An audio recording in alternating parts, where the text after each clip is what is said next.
c'est vendredi à 17h45.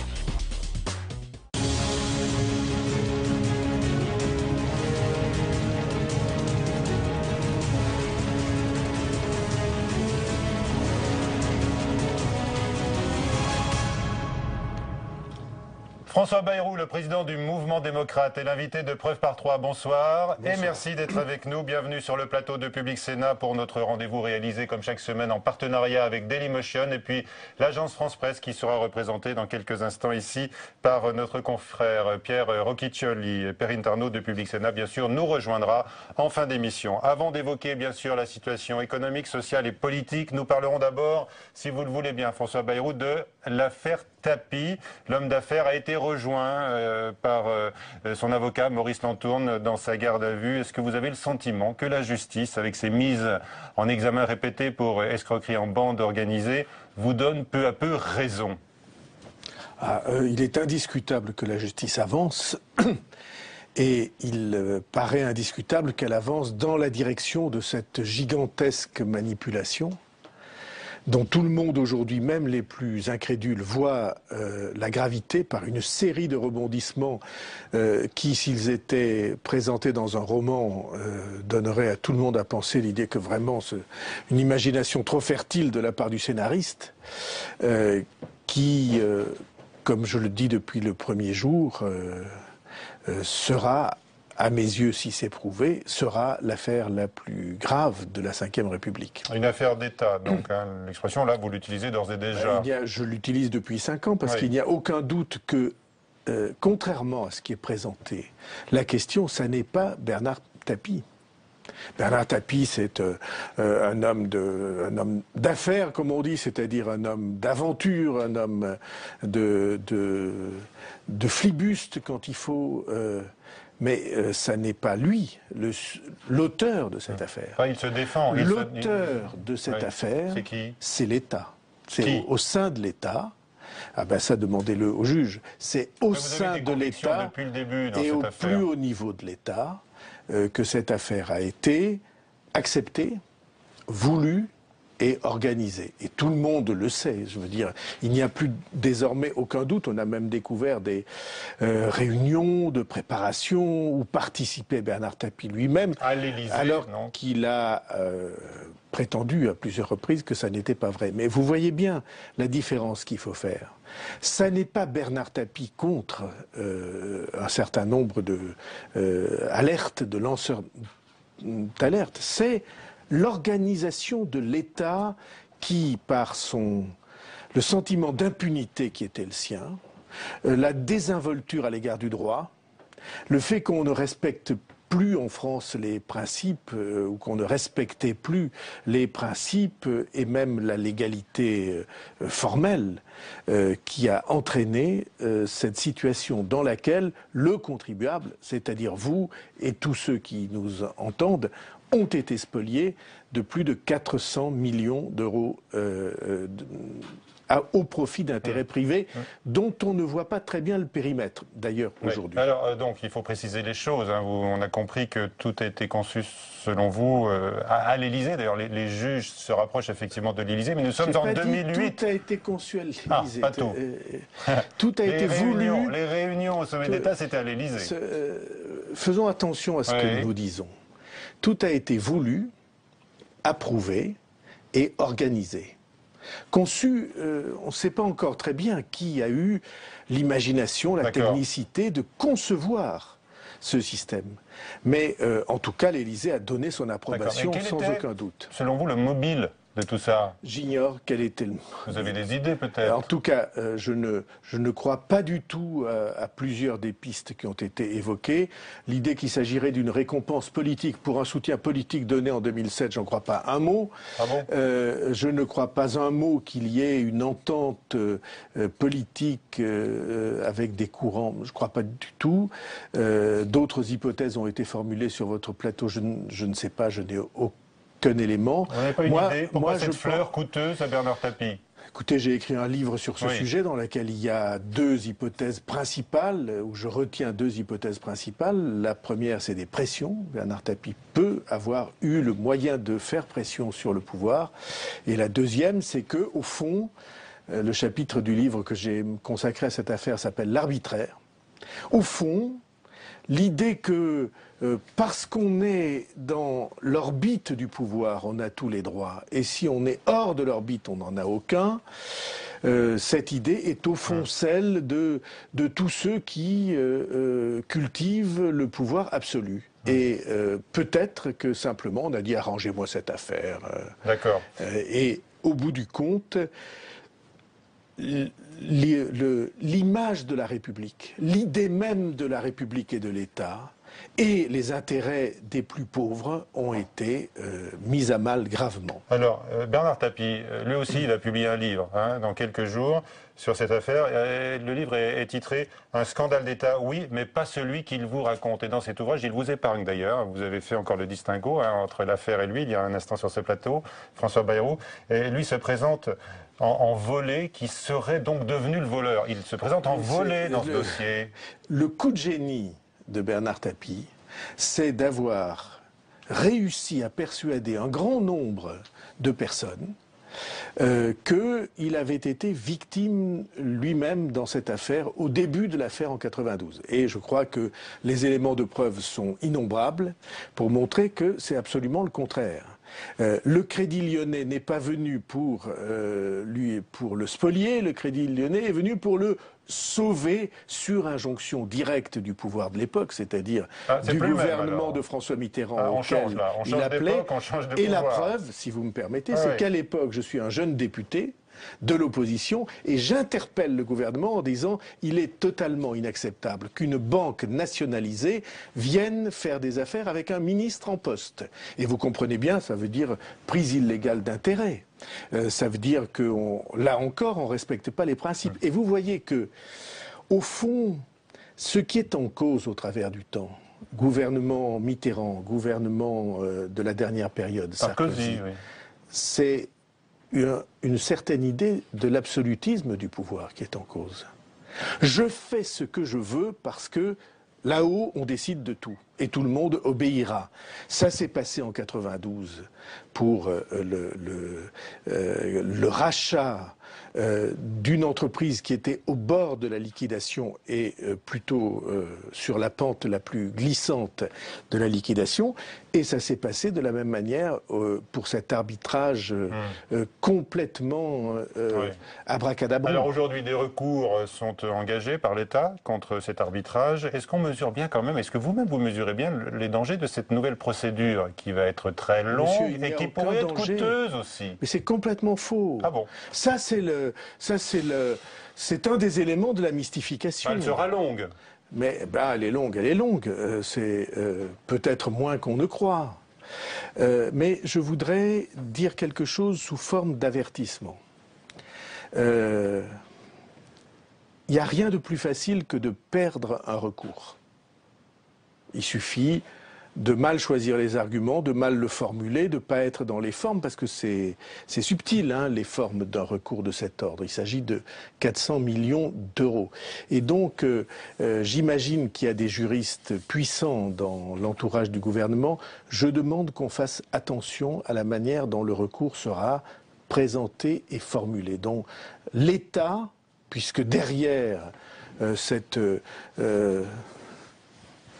maison de liquidation du Crédit Lyonnais, il y a l'État, c'est le contribuable qui paye jusqu'à la dernière minute, que l'État soit plus précautionneux cette fois, plus prudent cette fois qu'il ne l'a été dans les 2 épisodes précédents. Les Français ne toléreraient pas que cette affaire soit mal conduite.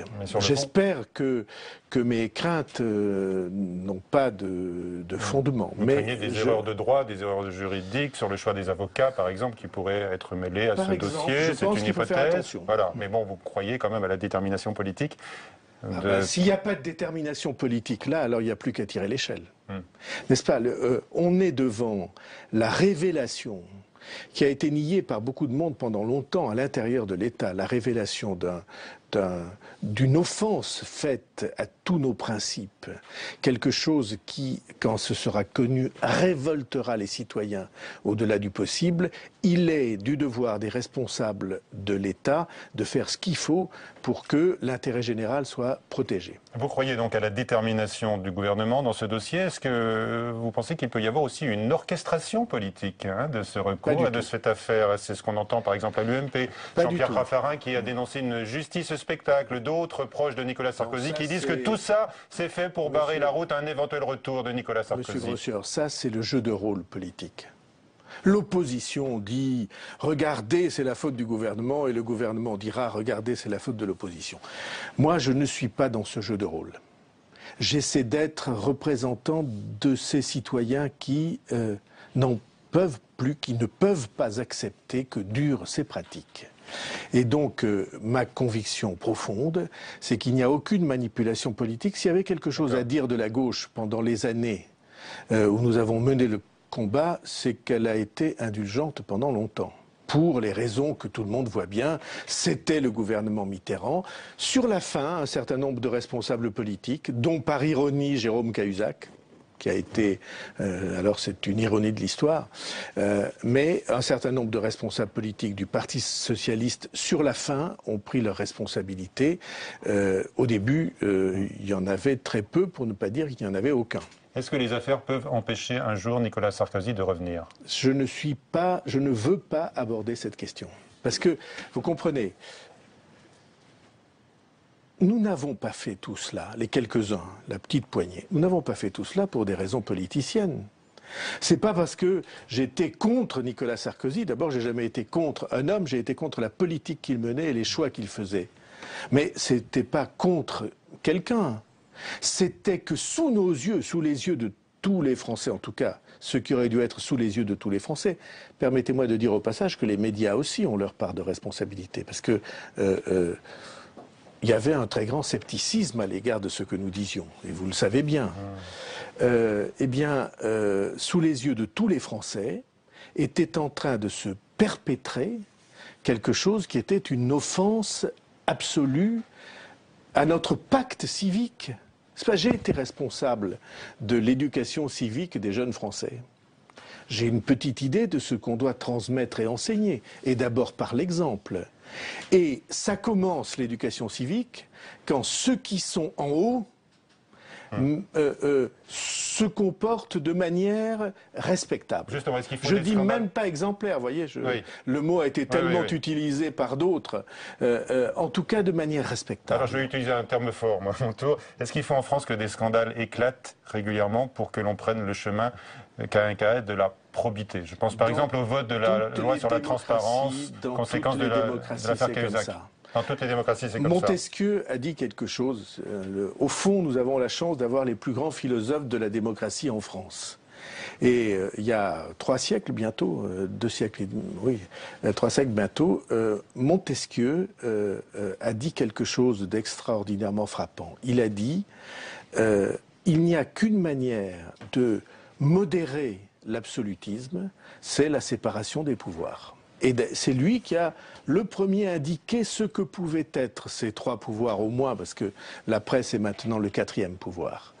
Si vous avez une presse indépendante, une justice libre, ou une presse libre, une justice indépendante, et la séparation des pouvoirs entre une assemblée et un gouvernement, l'Assemblée contrôlant l'autre, le gouvernement, alors vous avez des probabilités et même probablement des chances d'avoir un gouvernement honnête. Alors François Bayrou, Pierre Okikieli de l'agence France-Presse va nous rejoindre maintenant. Nous allons parler de votre engagement européen et de votre appel il y a quelques jours qui se heurte, il faut le dire, à un euroscepticisme croissant, illustré encore cette semaine par un nouveau clash entre Paris et Berlin et Bruxelles. Avec Marie Brémond, on voit ça.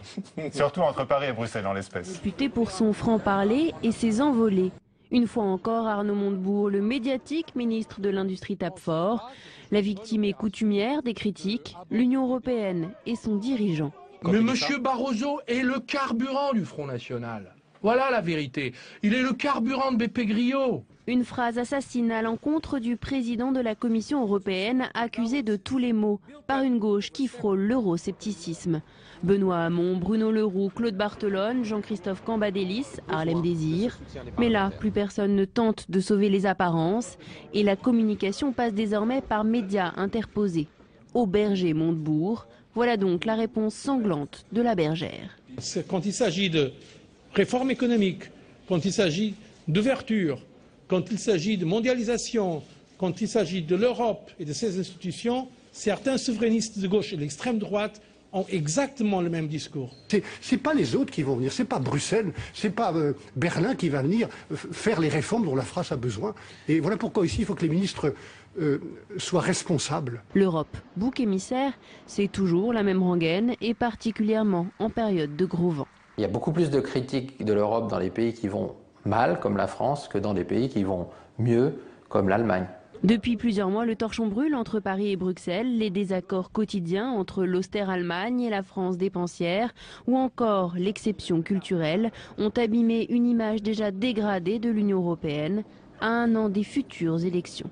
C'est difficile de taper sur l'Europe toute la semaine et de demander le dimanche aux Européens de voter oui à l'Europe. Ça, c'est clair. Et donc, il y a un risque. Le risque, c'est l'abstention ou la montée des extrêmes au sein du Parlement européen. Mais qui dit nouveau Parlement européen dit également commission renouvelée et nouveau président.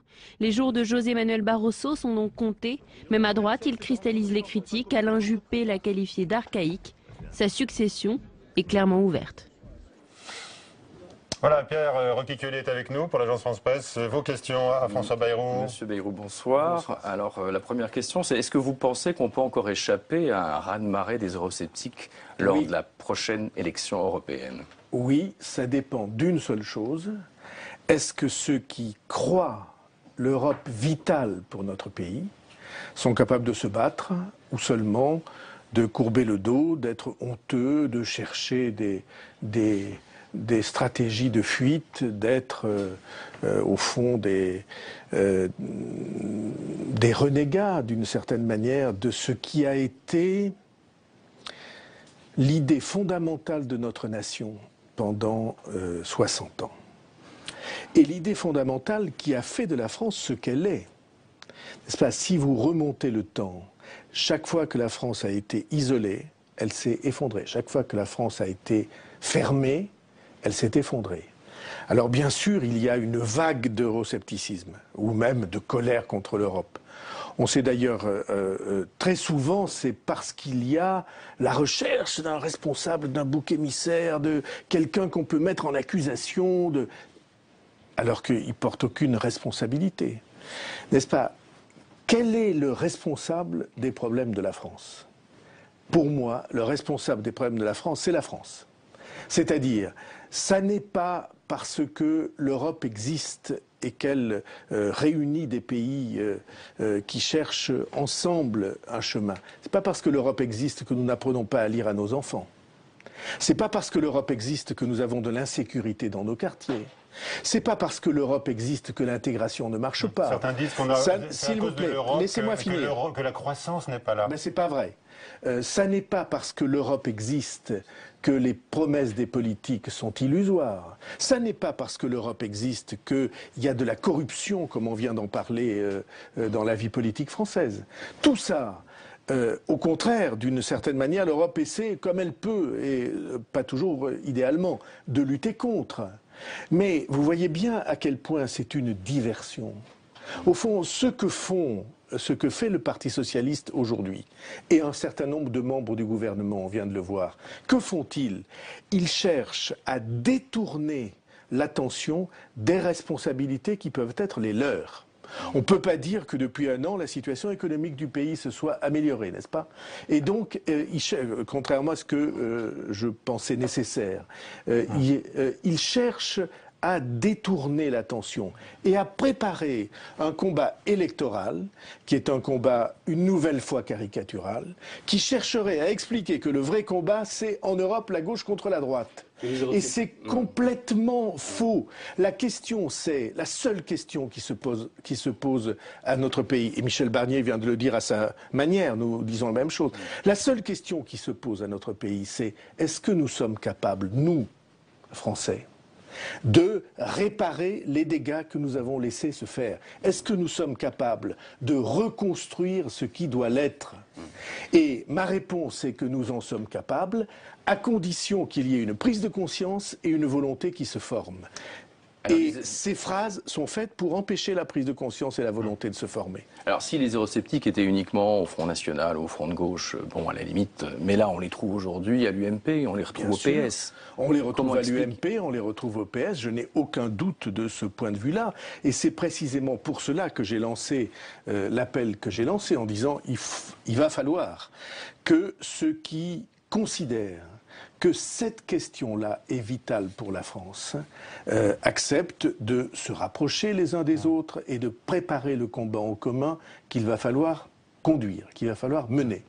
Et je suis persuadé de cela, mais comme vous le savez, c'est mon idée fondamentale depuis des années. Il est impossible, pour formuler cette idée de fond, il est impossible d'apporter les réponses, de porter les réformes, de convaincre autour des réformes qui s'imposent pour la France, avec les majorités déchirées, antagonistes que nous avons. La gauche, il y a au moins la moitié de ceux qui la représentent qui sont contre l'idée européenne et les réformes, et à droite, il y a plus de la moitié aujourd'hui de ceux qui sont contre l'idée européenne et les réformes. Des gens qui sont européens comme vous, Alain Juppé, qui dit il y en a assez de la vision de Barroso, une concurrence sans frontières, sans limite. On entend Jean-Marc Ayrault, très européen, qui dit je ne suis pas un béni oui-oui de l'Europe. Eh bien, il a raison. Moi, je ne défends pas José Manuel Barroso. Mes amis ont voté contre son investiture. Chaque fois, mes amis ont voté contre son investiture. C'est d'ailleurs quelqu'un de très intelligent, comme vous savez. C'est un ancien maoïste qui parle très bien notre langue, qui comprend les sujets, qui est plutôt sur le versant ultralibéral. Et moi, je ne crois pas que ce soit là le sujet. Il s'est exprimé de manière très regrettable dans cette affaire de l'exception culturelle, parce qu'il faut qu'ils comprennent, Barroso et les autres, que l'exception culturelle, c'est notre choix national. On va pas mettre sur le même plan ceux qui peuvent produire un film pour 1,5 milliard de personnes parce qu'il est en anglais, et nous qui n'avons que quelques 150 millions, peut-être 200 millions de locuteurs. Vous voyez bien que c'est pas la même chose. De la même manière, on a bien eu raison, c'est Jack Lang qui l'a fait, de faire le prix unique du livre. Le prix unique du livre, qu'est-ce que ça veut dire? Ça veut dire que vous soyez la petite librairie de quartier ou une grande surface, vous n'avez pas le droit de faire du dumping sur le prix du livre, parce qu'autrement, ça tue le circuit de distribution de proximité. Et qu'est-ce que ça veut dire tout ça? J'ai eu l'occasion de le défendre dans un discours samedi que vous avez suivi. Qu'est-ce que ça veut dire? C'est que pour nous, c'est une valeur fondamentale que la quantité ne l'emporte pas sur la qualité. Donc vous comprenez d'une certaine manière les réactions de défiance qu'un certain nombre d'hommes politiques français ont eu vis-à-vis. Je les ai formulées moi-même. Il y a des dépêches signées de vous sur ce sujet. Vous serez content de voir partir José Manuel Barroso? Je ne veux pas faire de personnalité. Je veux pas personnaliser les choses. Chaque fois qu'on présente quelqu'un comme un démon, je me méfie. J'essaie de... À quoi sert-il pour vous? Qu'est-ce qu'il représente pour vous, justement, Emmanuel Barroso? C'est le libéralisme, moi, je le connais depuis très longtemps. C'est la technocratie européenne. Je le connais depuis le temps où il était un homme politique, un jeune homme politique d'opposition dans son pays. Je le connais depuis le temps où il a été Premier ministre du Portugal, sur une ligne qui n'est pas la mienne, puisqu'il était atlantiste. Il a été pour la guerre en Irak. Il a été un de ces chefs de gouvernement qui était aligné, vous vous souvenez, sur le tarmac avec Berlusconi et Tony Blair et Aznar, pour expliquer qu'il fallait aller derrière les Américains en Irak. Et comme vous savez, je suis monté à la tribune, moi qui étais en délicatesse, disons, avec Jacques Chirac, pour dire qu'il avait raison. Et pour soutenir la position qui était la sienne, y compris contre un certain nombre de mes amis. Donc Barroso, c'est cette ligne-là. Plutôt du côté des plus forts. Et Et cependant, je ne veux pas qu'on le présente comme quelqu'un qui n'aurait que du vice à l'intérieur de lui, parce que ça n'est pas vrai. C'est un homme politique de premier plan. Peut-être jouera-t-il d'ailleurs un rôle dans l'avenir de son pays, à nouveau à l'avenir. C'est un homme politique de premier plan. On lui prête bien des ambitions. Et mettons-nous ça en tête. On peut avoir des débats, on peut avoir des désaccords, on peut avoir des conflits, on peut avoir des controverses. Pour autant, il n'est pas nécessaire d'insulter.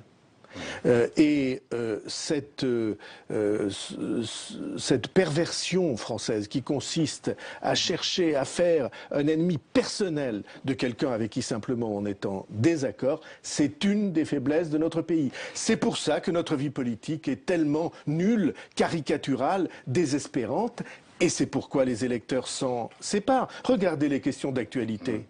Quand vous voyez les questions d'actualité sur votre écran, eh bien vous voyez très bien que c'est des jeux, tout ça. C'est des jeux de rôle. C'est la mise en scène de conflits pour qu'on ne parle pas de l'impuissance politique. Il y a des questions de fond. Eh bien, faisons-en des sujets d'affrontement. Voilà, question de fond. Est-ce que... Oui, enfin, je voulais simple sur la question de Barroso. Est-ce que vous êtes, vous, personnellement, plutôt pour une politique de libre circulation des hommes, des idées, etc., des marchandises, ou est-ce que vous êtes plutôt pour une Europe protectrice, qui se protège derrière ses frontières? C'est un peu ça le débat qu'il y avait. Il faut les deux. Et si vous croyez que la protection absolue est un progrès, regardez l'histoire de France. On a fait du protectionnisme dans les années 30 en France en matière agricole. À quel résultat est-on arrivé? C'était la politique du dénommé Méline. À quel résultat est-on arrivé? À la veille de la guerre, l'agriculture française n'arrivait plus à nourrir la France. Parce que vous mettez, si d'ailleurs la fermeture avait été un sujet de succès, l'Allemagne de l'Est aurait dominé l'Allemagne de l'Ouest.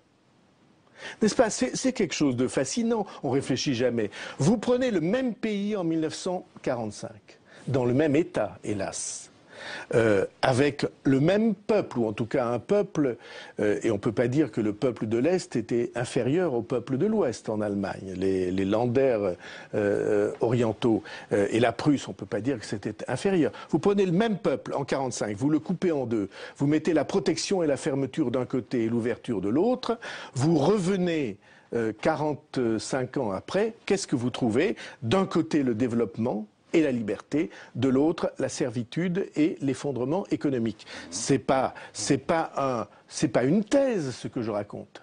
C'est la vérité des choses. Et qu'on ait en France une gauche qui veuille, comme une extrême droite, puisque ce que Barroso a dit est vrai, la thèse est la même pour l'extrême gauche et pour l'extrême droite. Ou pour la gauche, parce qu'il y a une partie du PS aussi qui est sur cette ligne, qui veuille nous expliquer qu'il faut en revenir à ces lunes, pour moi c'est désespérant. Qu'est-ce que vous diriez à ceux qui sont aujourd'hui sceptiques par rapport à la construction européenne pour les convaincre? Quels seraient vos arguments? Si vous aviez 3 arguments à mettre en avant, ce serait quoi? D'abord, essayons de le faire sans simplification excessive. On est trop loin de l'enjeu. Je vais vous dire ce que je crois. Si la France se retrouve amputée de son soutien et des forces que l'Europe lui donne, ça sera un désastre national. Mais ça ne suffit pas de mettre en valeur les menaces et les risques. Il faut aussi quelque chose qui soit du côté de l'élan, de la foi, si je voulais employer un mot sans connotation, de la foi, de l'enthousiasme, quelque chose qui donne envie de vivre. Et ça donne envie de vivre que de partager avec les peuples qui nous entourent. Moi, j'ai maintenant un petit-fils belge. Un de mes fils est allé... Et mes enfants vivent assez souvent en Italie, ils vivent assez souvent dans le monde anglo-saxon. Et c'est les enfants de tout le monde, dans toutes les familles. L'idée que on va remettre des postes frontières à la frontière espagnole, mais c'est une idée anachronique. Et donc, l'Europe est une nécessité, mais elle est pour nous une occasion de montrer ce que la France peut faire. Voilà. Et c'est ça que je défendrai. la France, non seulement elle est plus forte avec l'Europe, bien sûr, mais ça vaut la peine. Notre destin, c'est que cette civilisation européenne, parce qu'il y a une affaire de valeur derrière tout ça, il y a une affaire de liberté, il y a une affaire de culture, il y a une affaire de protection des petits contre les gros. Qu'est-ce que c'est l'Europe? J'ai presque fini. Je vois que vous voulez que la phrase s'arrête. Mais on va quand même dire cette dernière phrase. Qu'est-ce que c'est l'Europe dans le monde? C'est l'organisation politique d'États à la tête de peuples qui ont une force économique. C'est une organisation politique qui vient dire, avec nous, les forts n'écraseront pas les faibles. Voilà. Pour la profession de foi. Merci Pierre, vous avez toutes les réponses à vos interrogations. À mon avis, il avait d'autres questions. Voilà. Et les contraintes budgétaires de l'Europe, on va en parler dans un instant avec Perrine Tarnaud qui va nous rejoindre. Mais d'abord, on s'interroge, où est passée l'idée d'une grande force centrale, alors que le clivage droite-gauche, on le voit, revient avec force au profit de la crise. Alors, est-ce que le troisième homme, voire le deuxième maintenant, n'aurait pas les traits de Marine Le Pen? Faustine Saint-Genès. Premier à avoir dénoncé l'affaire Tapie ou le dérapage des comptes publics, François Bayrou a fait de la vérité en politique son créneau, mais n'a pas réussi à reconquérir son électorat depuis son succès en 2007. Et si le président du MoDem avait eu raison trop tôt? Celui qui voulait incarner un centrisme ni de gauche ni de droite n'est plus le troisième homme, largement doublé par le Front National. Mais dans les rangs du MoDem, pas question d'entrer dans le jeu des extrêmes. Il ne faut pas attendre de François Bayrou qu'il monte aussi sur la table pour dire on va tout casser. Non, la vraie carte Bayrou finalement, c'est le jour où on se dira il faut qu'effectivement ceux qui sont pour la réforme, à droite, à gauche et au centre, se rassemblent. Il n'y a qu'avec cet appui politique extrêmement large qu'on est capable de changer les choses. Changer les choses et moraliser la vie politique, insuffisant pour Florian Philippot, qui dénonce une absence totale de programme. On ne fait pas une politique sur la dénonciation des affaires. On fait une politique sur des propositions concrètes, sur un projet pour la France, sur un cap à 5, 10, 20 ans. Moi, je ne vois pas de cap avec le MoDem, je ne sais pas quel est leur projet. Ou plutôt, je le devine trop bien. Leur projet, c'est celui que met en place l'UMP et le Parti Socialiste et qui sont au pouvoir. Les grandes idées ne sont plus là. Les grandes idées opposent le pôle, je l'ai dit, européiste, communautariste de l'UMPS et le pôle patriote national et populaire du Front National. La troisième famille politique se serait donc déplacée à droite de l'échiquier, comme en témoignent les scores du FN aux dernières élections. Et pour cause, dans un contexte de crise, le discours du MoDem serait trop modéré. Les temps de crise, c'est des temps de fracas, de protestation, d'inquiétude.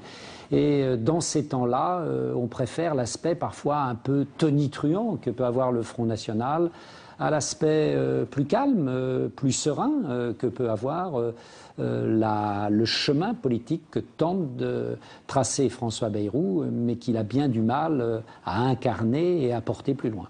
Si le message a tout pour plaire en période de crise, il semble que le style discret de François Bayrou peine, lui, à mobiliser. Voilà, Perrine Tarnaud est avec nous. Bonsoir Perrine. Bonsoir, vos questions à François Bayrou. Oui, alors, on peut dire un mot sur ce reportage? Mais justement, j'allais vous interroger là-dessus. C'est très très intéressant. Au fond, que dit le reportage? Vous n'êtes pas assez tonitruant en temps de crise.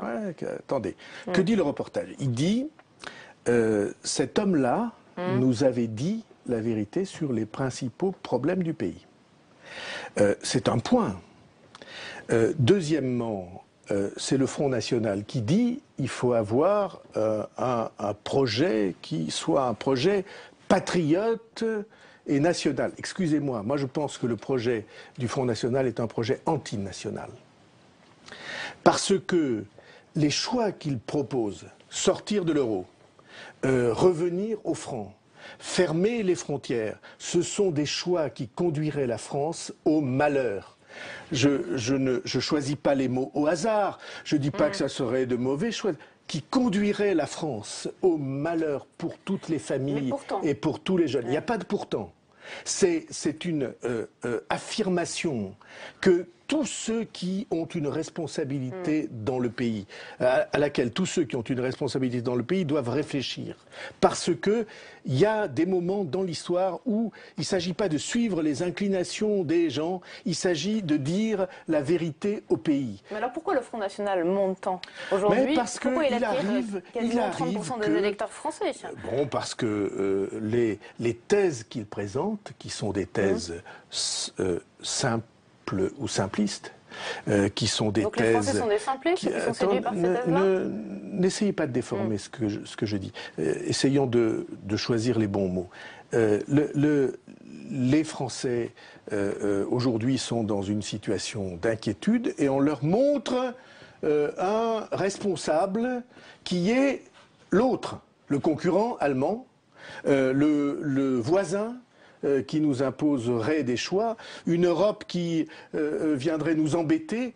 Mais tout ça, c'est le contraire de ce qu'il nous faut pour reconstruire notre pays. Toujours le contraire. Je ne sais pas si j'ai le temps de vous raconter deux très courtes histoires. Si, après vous poserez une autre question. Première très courte histoire que je raconte dans mon livre de la vérité en politique. Dans les années 30, en Angleterre, il y a une vague, on appellerait ça d'extrême droite aujourd'hui, ou très à droite, qui refuse que l'Angleterre participe au grand combat européen et qui refuse de s'armer. Une vague pacifiste qui dit restons dans notre île et puis ce qui se passe sur le continent, on ne veut pas le savoir. Ils gagnent les élections. Aujourd'hui en France, ils gagnent les élections. Il y a un homme qui s'oppose à ça, tout seul, qui s'appelle Winston Churchill. Et il interpelle le Premier ministre. Alors le Premier ministre lui répond « Monsieur Churchill, excusez-moi, je sais bien que l'Allemagne est menaçante, mais si j'avais dit ça aux Anglais pendant les élections, j'aurais perdu les élections. » Et qui avait raison? Celui qui est allé contre, contre le mouvement des foules ou le contraire? Deuxième très très courte histoire. De Gaulle revient au pouvoir en 58. Comme vous savez, il s'était opposé à l'Europe beaucoup. Et on venait de signer le traité de Rome, un an avant, qui était le traité de construction du marché commun. Et tous ses conseillers et tous ses partisans n'avaient qu'une idée, c'était de sortir de ce traité du marché commun et de refaire les frontières. On lui propose, la première note qu'on lui apporte, c'est la note pour sortir du traité de Rome. Et de Gaulle prend son stylo et en marge, il écrit « Non, les Français sont forts, mais ils ne le savent pas ». Eh bien, cette annotation du général de Gaulle, elle est valable encore aujourd'hui. Le combat de Churchill contre les facilités d'aller dans le sens de l'opinion, il est valable encore aujourd'hui. En tout cas, pour moi, c'est là qu'est la clé de notre reconstruction nationale. On a bien Car compris. Patriote, un mot encore, patriote, je le suis au moins autant qu'aucun de ceux qui prétendent nous mettre en accusation. Au moins autant. Et peut-être plus. Je n'ai rien à redouter sur la défense de la langue, la défense de la culture, la défense de l'économie, rien. Mais alors pourquoi les partis républicains français, le PS, l'UMP, apparaissent tétanisés face au Front National? Pourquoi? Est-ce que c'est parce que le cap affiché notamment par le gouvernement n'est pas clair et confus? C'est parce que qu'on n'appelle pas un chat un chat. Depuis 15 ans, nous allons de dérive en dérive et d'échec en échec. Et vous prenez l'éducation. L'éducation. Moi, j'espérais que le gouvernement actuel allait faire quelque chose. Qu'est-ce qu'il fait? À mes yeux... Il a sauvegardé les moyens d'éducation nationale. Oui. Il les a même augmentés. Eh bien, il est allé dans le sens de ceux qui faisaient croire que la question était une question de moyens. Et moi, je vous dis, c'est pas une question de moyens. C'est une question du système éducatif français et de sa capacité à retrouver... au fond, les forces qui ont fait qu'on a appris à lire à tous les Français pendant 100 ans et que depuis quelques années, on n'y arrive plus et ça se dégrade. On annonce, vous le savez, une enquête pour ces jours-ci qui serait encore plus catastrophique que les enquêtes précédentes. Mais est-ce que François Hollande vous apparaît encore déterminé à réformer ou est-ce qu'au contraire vous avez peur qu'il soit justement paralysé par cette situation politique? François Hollande est prisonnier de sa majorité ou il se rend prisonnier de sa majorité. C'est-à-dire que... la porte. Non, c'est pas à la hauteur. C'est pas le sujet. Il ne m'a pas fermé la porte. J'ai jamais demandé qu'une porte s'ouvre. Non, vous avez demandé l'unité nationale. J'ai demandé l'unité nationale, ce qui est tout à fait autre chose que les ralliements. Je ne me suis jamais prêté au ralliement. Mais toujours est-il que la classe politique, que ce soit de gauche ou de droite, vous refuse pour l'instant cette unité nationale. Oui, mais très bien qu'il la refuse. Mais il faut bien qu'il y ait devant le pays quelqu'un qui porte l'essentiel, sans compromission. À la question souvent posée, est-ce que vous voulez entrer au gouvernement? Ma réponse est non. On ne l'a pas posée. Bon, c'est bien. À la question souvent posée, est-ce que vous accepteriez une responsabilité que le gouvernement vous confierait? Ma réponse est non. Vous voulez même pas la Légion d'honneur? Eh bien oui. Est-ce que vous acceptez, est-ce que vous acceptez des récompenses, des distinctions? Ma réponse est non. La figure à laquelle je crois est celle d'hommes politiques indépendants, capables de défendre devant leur pays l'essentiel de son avenir, sans compromission d'aucune sorte. Sans compromission d'aucune sorte. Indépendant, je suis d'accord, moi à chaque fois on vous pose un peu cette question, indépendant mais seul.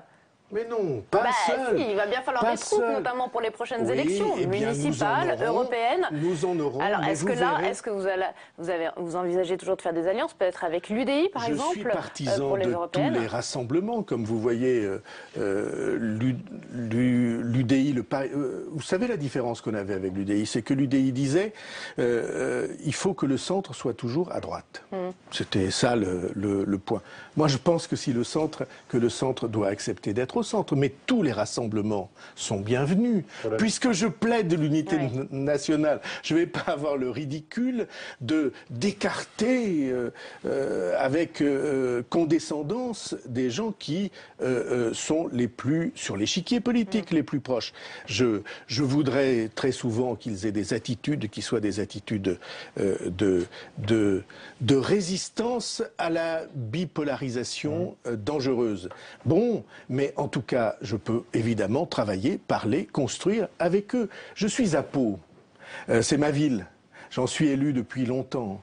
Eh bien, à Pau, je rassemble tous ceux qui pensent que la municipalité actuelle, ça ne marche pas. J'essaie de les rassembler. Oui. Donc vous allez rassembler la droite avec vous. Mais entre autres, il y a beaucoup de gens de gauche, il y a beaucoup de... Et ça n'est pas avec moi, vous comprenez. Je suis pas en train de dire ralliez-vous à mon panache blanc comme un modèle historique que j'ai beaucoup aimé, qui est Henri IV, et que à Pau on connaît bien. Je suis pas en train de dire ça.